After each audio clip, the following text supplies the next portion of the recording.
함께 나눌 말씀은 요한복음 10장 말씀입니다. 요한복음 10장 7절로 9절 말씀을 저희가 한 목소리로 함께 읽겠습니다. 시작. 그러므로 예수께서 다시 이르시되 내가 진실로 진실로 너희에게 말하노니 나는 양의 문이라. 나보다 먼저 온 자는 다 절도요 강도니 양들이 듣지 아니하였느니라. 내가 문이니 누구든지 나로 말미암아 들어가면 구원을 받고 또는 들어가며 나오며 꼴을 얻으리라. 아멘. 사람, 사건, 사물을 설명하는데 가장 효과적인 방법은 언어를 사용하는 겁니다. 그럼에도 언어에는 한계가 분명히 존재합니다. 가령 두리안에 대한 경험이 없는 이에게 그 과일의 향과 맛을 설명한다고 하는 것 결코 쉽지 않습니다. 들어서 아하 이런 냄새일 거야, 이런 맛일 거야 라고 하는 것을 알게 되는 것도 거의 불가능하다는 거예요. 한 후배가 여행을 다녀와서 여행 때 경험했던 오로라에 대해서 열심히 설명을 하는데 그 감격과 그 느낌이 저에게는 온전히 전달되지는 못했습니다. 그 이야기를 듣고 나서 아하, 나에게도 저렇게 좋은 기회가 한 번쯤 있으면 좋겠는 걸 생각을 했을 뿐입니다. 베트남에서는 12종류의 지폐를 사용합니다. 동전은 없습니다. 그런데 놀랍게도 모든 지폐의 도안이 동일합니다. 베트남 건국의 아버지라고 불리우는 호치민이 그 주인공입니다.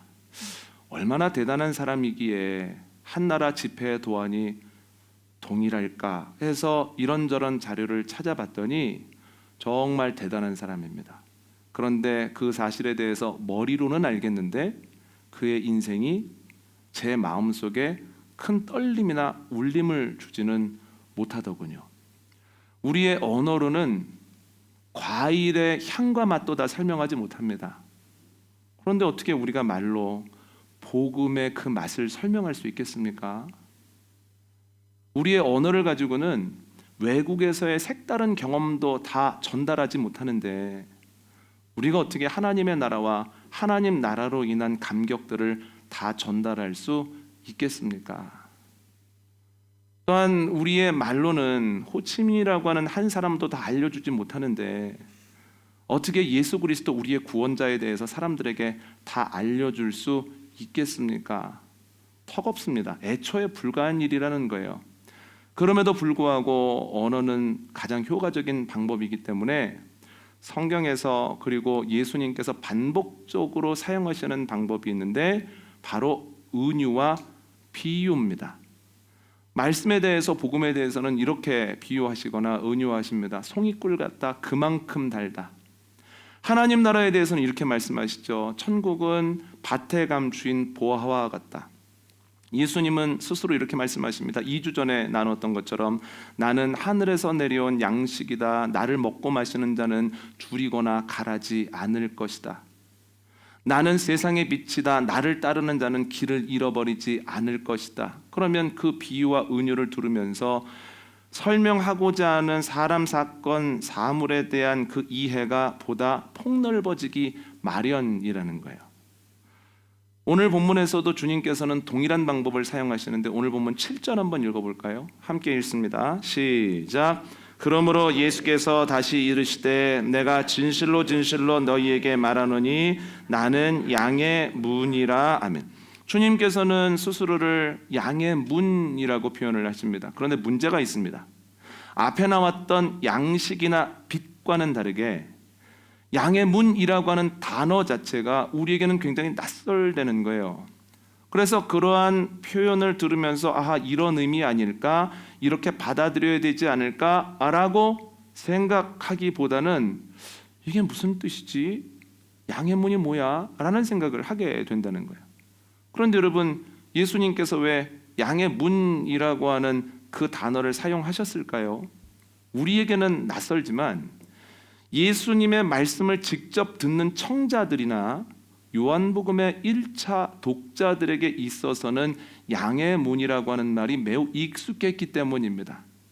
우리가 양식, 빛을 그냥 아하 이런 거야 라고 알고 그 의미를 확장하는 것만큼이나 양의 문이라고 하는 단어를 들었을 때 사람들의 이해의 폭이 넓어졌다라고 하는 거예요. 그렇다면 우리에게는 낯설지만 그들에게는 익숙했던, 그래서 주님께서 사용하셨던 그 양의 문이라고 하는 단어에 대해서 우리가 먼저 알아볼 필요가 있다라고 하는 거예요. 여러 자료를 찾아보다가 아하, 가장 명확한 설명이다라고 여겨지는 것을 발췌해서 읽어드립니다. 이재철 목사님의 요한과 더불어라고 하는 책에 나와 있는 문구인데요. 잘 한번 들어보십시오. 중동 지방에서는 목자와 양들이 들판에서 야숙을 합니다. 일단 야숙지가 결정되면 목자는 양들이 무사히 밤을 지낼 수 있도록 가설 우리를 만듭니다. 대개의 경우 주위에 흩어져 있는 돌을 쌓아 올려 담을 치는 형식인데 특이한 것은 출입구에 따로 문을 달지 않는다는 겁니다. 그 대신 목자 자신이 출입구에 누워 스스로 문이 됩니다.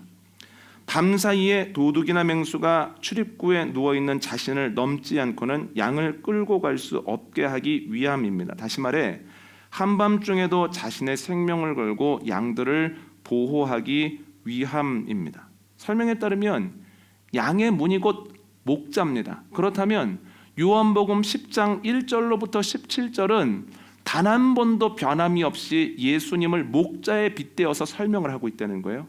다만 그 중간에 있는 7절로부터 9절 사이에서 목자라는 표현을 쓰지 아니하고 양의 문이라고 하는 표현을 사용하면서 예수님을 설명했을 뿐입니다. 그렇다면 우리의 의문은 하나가 더 남습니다. 계속 목자라고 표현하시지 왜 굳이 양의 문이라고 하는 단어를 사용하셨을까?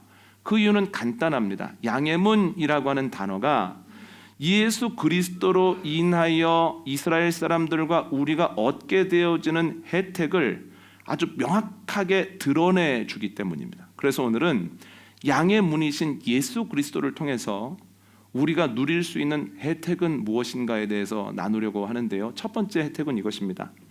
들어가면 구원을 받는다는 거예요.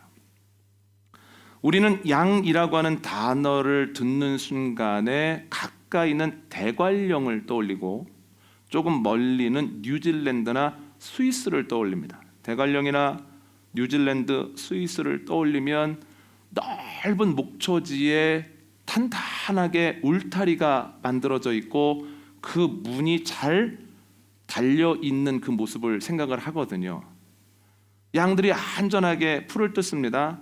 그리고 여기저기에 자기 마음대로 가려고 할 때는 양치기 개가 가서 양들을 막 인도하는 그런 모습이 자연스럽게 떠오르거든요. 그런데 이러한 바탕으로는 오늘 본문을 잘 이해할 수가 없습니다. 가령 이재철 목사님의 책에서 봤던 야숙이라고 하는 단어나 가설된 울타리 이런 개념이 잘 이해가 안 되는 거예요. 그냥 넓게 울타리를 만들어 놓고 아침이 되면 풀어놨다가 저녁이 되면 드리는 거 아닌가? 요 정도 생각을 하기 때문에 잘 이해가 되지 않습니다. 그런데 류모세 선교사님의 열린다 성경 광야 이야기를 보니 아 이게 이런 뜻이구나 싶은 구절이 있어서 한번 읽어드리겠습니다. 잘 들어보십시오. 헤롯이 통치하던 예수님 시대 당시에는 인구가 급격히 증가해 수많은 목초지들이 농경지로 바뀌었다. 중앙 산지의 많은 곳이 계단식 경작지로 바뀌었고 목자들은 척박한 광야로 더 멀리 밀려나야 했다. 이스라엘 사람들이 가나안 땅으로 들어갑니다.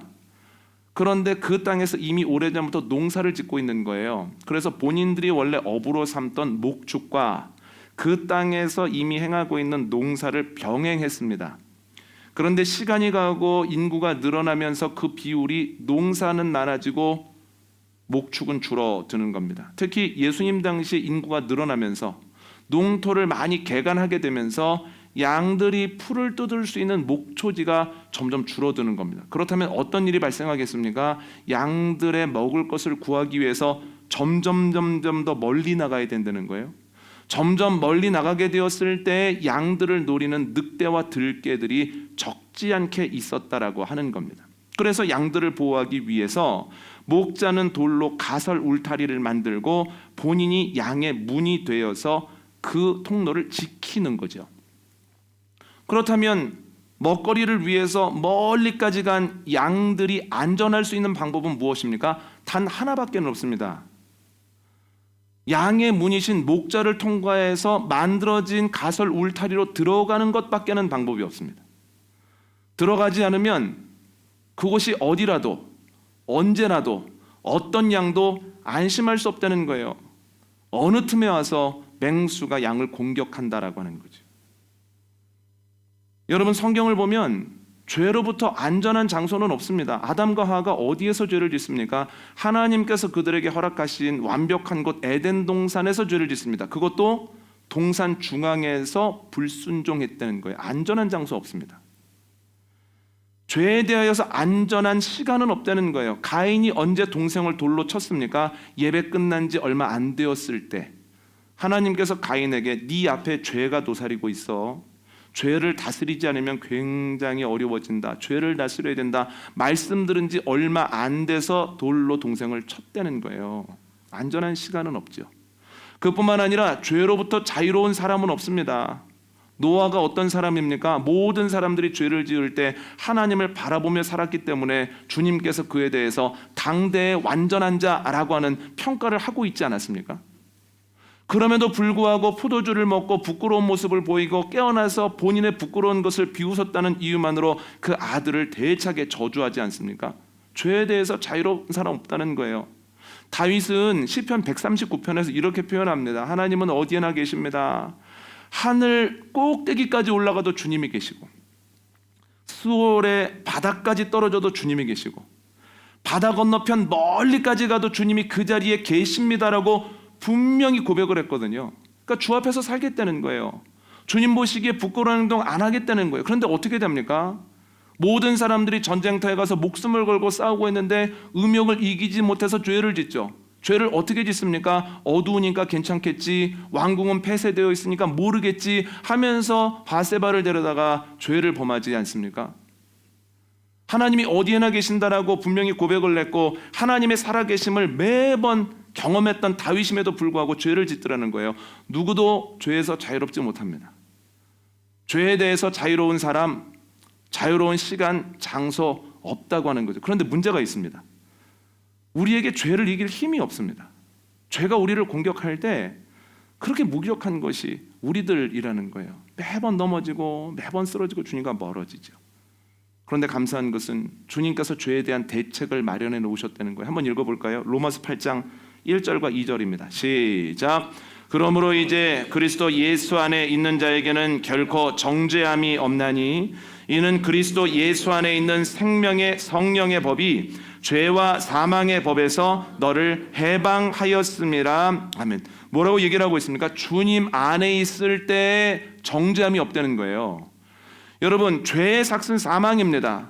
그래서 모든 사람은 죽을 수밖에 없습니다. 이것이 우리에게 가장 심각한 문제입니다.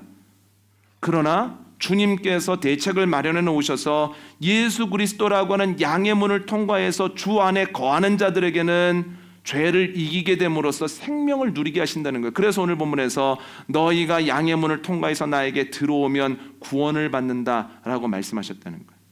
여러분, 예배를 통해서, 기도를 통해서, 찬송을 통해서 주님을 송축하고 주님을 사모함을 통해서 그리스도 안에 거하기로 결단하고 주님 안에 거하는 인생을 살아가는 저와 여러분 되어주시기를 원합니다. 그럴 때 구원이 있다는 거예요. 그럴 때 죄를 이길 수 있다는 겁니다. 그런데 여러분, 저는 설교를 준비하면서 산업 구조의 변경에 따라서 먹거리를 위해 이동이 불가피해진 양이 우리의 모습과 무관하지 않다라는 생각을 했습니다. 작년에 미래셋 은퇴연구소에서 10년 이상 같은 직장에서 월급을 받으면서 일을 하다가 퇴직을 한 5060 1800여 명을 대상으로 조사를 했습니다.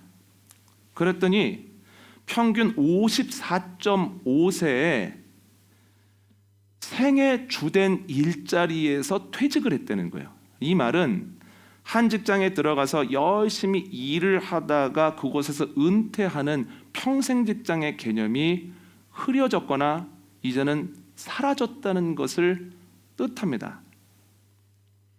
그러면 생애 주된 일자리가 사라진 다음에는 어떻게 하느냐 조사를 해봤더니 그 뒤에 3번 정도 평균 다른 일자리를 얻습니다. 여러분, 사람들에게 은퇴와 새로운 일자리를 예측하고 준비했느냐 물어봤더니 그렇지 않다는 사람들이 70%를 넘어가는 거예요. 42%는 이런 일이 있을 줄은 알았지만 생각보다 너무 빨랐다. 그리고 24%는 전혀 생각도 못했는데 이런 일이 갑자기 들이닥쳐서 굉장한 위기를 경험했다라고 이야기를 했습니다. 그래서 50, 60 지금의 세대를 먹거리를 위해서 움직여야만 하는 잡 노마드, 일자리를 위한 유목민이라고 부른다는 거예요. 그런데 여러분, 잡 노마드를 생각할 때 참 마음이 무겁고 힘이 듭니다. 평생 그 자리에서 있으면 좋은데 먹거리를 위해서 그곳을 벗어나서 어디론가는 가야 되고 어떨 때는 더 멀리 가야 된다는 거예요. 평생 하나의 일만 하면서 살면 좋은데 어떤 순간에는 그와 비슷한 일을 하다가 나중에는 전혀 관계없는 딴 일을 하게 된다는 거예요. 나는 평생 동안 이 직함으로 불렸으면 좋겠는데 그런 경우는 거의 없다는 거예요. 직함이 무려 3번, 4번은 바뀌어야만 우리가 인생을 살아가면서 생존할 수 있다라고 하는 거죠. 두렵기도 하고 불안하기도 하고 속상하기도 한 상황입니다만 말씀을 묵상하면서 위로를 받은 것이 있습니다. 먹거리를 위해서 양이 낯선 곳으로 멀리 위험한 곳으로 갈 때에 양의 문이신 목자가 늘 동행하신다는 거예요. 양의 문이신 목자가 그들에게 먹을 것을 주신다는 거예요. 그들이 어려울 때마다 그들을 보호하신다는 거예요. 함께 하시는 주님이 양의 문을 통해서 그 울타리 안으로 들어가기만 하면 주님께서 그들에게 평안함을 주신다는 거예요. 여러분, 양의 문이신 주님께서 우리와 늘 동행하십니다. 주님이 우리를 보호하십니다. 그 안에 거하는 자에게 구원을 주실 뿐만 아니라 참 평안함을 주십니다. 오늘의 이 말씀이 우리의 삶에 온전히 적용되어지는 말씀 되기를 원합니다. 불안할 때 양의 문이신 주님께서 나와 동행하고 계셔. 주님이 울타리를 만들고 나를 보호하고 계셔. 내가 그 안에만 들어가면 주님께서 나를 분명하게 지키셔. 이 믿음의 고백이 현실을 넘어서게 되어지는 복된 인생 되어지기를 원합니다. 두 번째로는 들어가며 나오며 꼴을 얻는다는 거예요. 오늘 보면 9절 한번 읽어볼까요? 함께 읽습니다. 시작. 내가 문이니 누구든지 나로 말미암아 들어가면 구원을 받고 또는 들어가며 나오며 꼴을 얻으리라. 아멘. 주님께서는 양의 문이신 주님께로 들어와 울타리 안에 있으면 구원을 받을 뿐만 아니라 꼴을 얻는다고 말씀하시고 또 주님을 통하여 밖으로 나갈 때에도 꼴을 얻게 된다라고 말씀하십니다. 이 말씀을 묵상하는데 갑자기 떠오른 마태복음 말씀이 있습니다. 한번 읽어볼까요? 마태복음 11장 28절입니다. 시작. 수고하고 무거운 짐진 자들아 다 내게로 오라. 내가 너희를 쉬게 하리라. 아멘. 주님께서 무엇을 약속하십니까? 쉼을 약속하신다는 거예요. 작년에 둘째 아이가 벽에다가 120cm를 표시해 놓고 아침, 점심, 저녁으로 키를 대봅니다. 아빠 좀만 있으면 넘을 것 같아? 어느 정도 있으면 넘을 것 같아? 계속 물어보거든요. 제가 물어봤습니다. 아니 왜 120cm를 넘어야 되는데? 그랬더니 놀이공원에서 아무런 제약 없이 모든 기구를 타기 위해서 120이 넘어야 된다는 거예요. 지난번에 오빠랑 놀이공원에 갔을 때 오빠는 다 타는데 자기가 타려고 그러면 너는 나중에 타야 돼. 왜 못 타냐고. 이건 넘어야 돼. 이게 뭔데요? 120cm야. 120은 넘어야 되는구나 생각을 한 거죠. 매번 쓰는 거예요. 그런데 감사하게 120이 작년 말에 넘었습니다. 이제는 130에 설치를 해놓고 계속 쓰는 거예요. 제가 물어봤습니다. 우리 마, 왜 이번에는 130에 설치해놓고 표시를 하고 계속 쓰니? 그랬더니 지난번에 오빠랑 수영장을 가봤더니 긴 슬라이드를 타려고 그랬더니 너는 안 돼. 130은 넘어야 돼. 그러더라는 거예요. 그래서 내가 130을 넘어야 되겠다 하고 계속해서 서보는 겁니다. 그런데 어머님이 아주 좋은 정보를 주셨습니다. 우리 마, 할머니가 어떤 TV를 봤는데 키가 크게 하는 성장 호르몬은 저녁 10시부터 3, 4시간 정도 집중적으로 나온대. 너 키 크려면 좀 일찍 자야 돼. 너 지금처럼 늦게 자면 쉽지 않아. 그랬더니 아이가 그때부터 제깍제깍 10시면 잡니다. 성장 호르몬이 나오기 전에. 제가 아이를 보면서 느끼는 게 뭐냐면, 여러분, 쉼이라고 하는 것이 양식이라는 거예요. 그 쉼을 통해서 아이가 양식을 먹고 자라나기 때문입니다. 아하, 주님께서 들어오면 꼴을 주신다라고 하는 것이 양식과 무관하지 않은 거구나. 그런데 아이에게만 양식이 되는 건 아니라는 거예요. 저는 아침에 새벽에 일어나서 시계를 확인을 합니다. 그러면 요즘은 기능이 좋아서 몇 시간을 잤는지, 어떤 모습으로 잤는지, 그래서 수면 점수는 얼마인지가 나오거든요.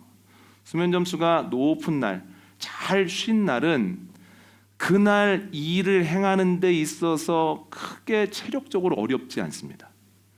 그런데 잠을 짧게 잔 날, 잠을 뒤척인 날, 몸이 안 좋아서 거의 잠들지 못했던 그런 날의 경우에는 같은 일을 하는데도 굉장히 힘들다는 거예요.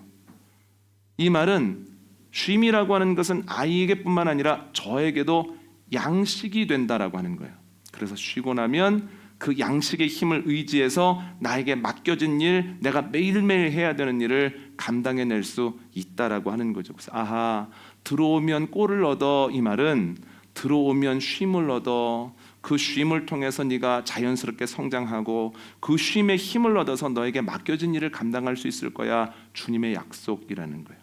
이 구절을 또 묵상하는데 또 하나의 마태복음 말씀이 생각이 났습니다. 마태복음 28장 20절 말씀 함께 읽겠습니다. 시작.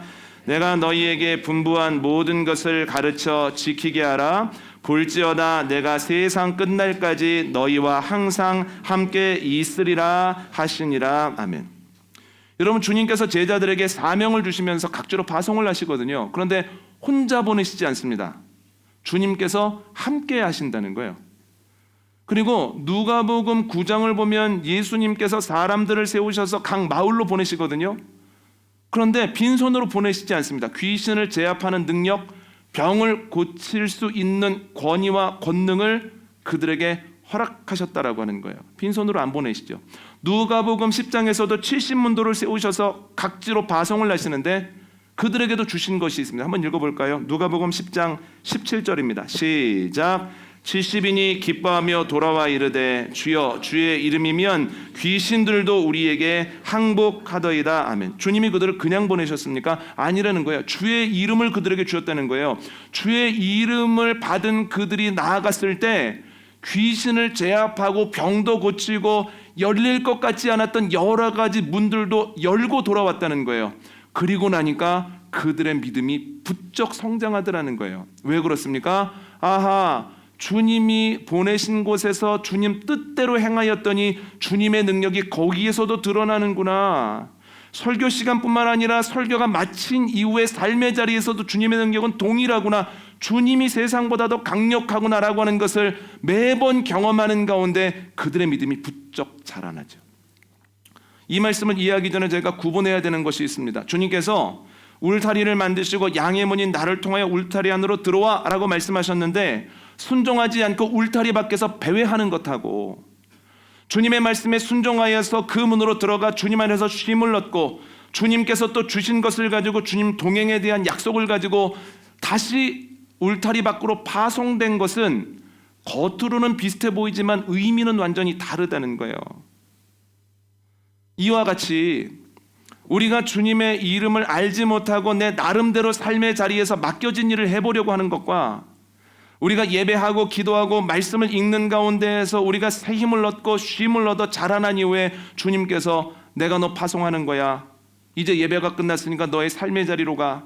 네가 해야 되는 일상의 일들을 감당해내. 주님께서 주신 사명 가지고 삶의 자리에서 사명 감당하는 건 똑같은 직장에서 똑같은 일을 하는 것 같은데 의미는 완전히 다르다는 겁니다. 주님 안에서 쉼을 경험한 이들이 그 주님의 약속을 가지고 삶의 자리로 파송되면 삶의 자리에서도 함께 하시는 주님을 느끼고 삶의 자리에서 문제를 만났을 때 주님이 해결하시는 것을 반복적으로 경험하는 가운데에서 그의 신앙이 부쩍부쩍 자라나게 된다는 거예요. 그래서 하나님의 파송을 받은 이들에게는 주님의 일하심에 대한 경험이 양식, 꼴이라는 거예요. 여러분, 주님으로 인하여서 양식을 얻고 부쩍부쩍 자라나는 은혜가 저와 여러분에게 있기를 원합니다. 양의 문이신 주님 안으로 들어왔을 때 쉼을 통하여 자라나게 되어질 뿐만 아니라 주님의 보내심을 받은 이들로서 삶의 자리에서 주님이 여전히 일하시는 것을 반복적으로 경험함으로써 우리의 신앙이, 우리의 고백이 부쩍부쩍 자라나게 되기를 원합니다. 오늘 말씀 정리합니다. 주님께서는 우리에게 양의 문이 되어 주십니다. 그래서 양의 문으로 들어가면 우리는 구원을 받습니다. 죄로부터 구원을 받을 뿐만 아니라 우리가 삶의 자리에서 느낄 수밖에 없는 불안함, 두려움, 무서움으로부터도 주님 안에서 구원받을 수 있다는 겁니다. 두 번째로는 들어가며 나오며 골을 넣습니다. 예배를 통해, 기도를 통해, 주님 송축함을 통해 주님 안으로 들어오면 우리가 쉼을 통해서 자라납니다. 또한 그 쉼을 통해서 우리에게 맡겨진 일을 잘 감당합니다. 또한 주님께 파송을 받아 삶의 자리로 나아가면 주님이 삶의 자리에서도 동행하고 일하시는 것을 경험하면서 우리의 신앙이 또 자라납니다. 주님의 일하심, 그것은 우리에게 양식입니다. 양의 문이신 주님과 동행하는, 양의 문이신 주님 안으로 들어가서 쉬고 파송을 받아 승리하는 저와 여러분 복된 일주일 되어지시기를 원합니다.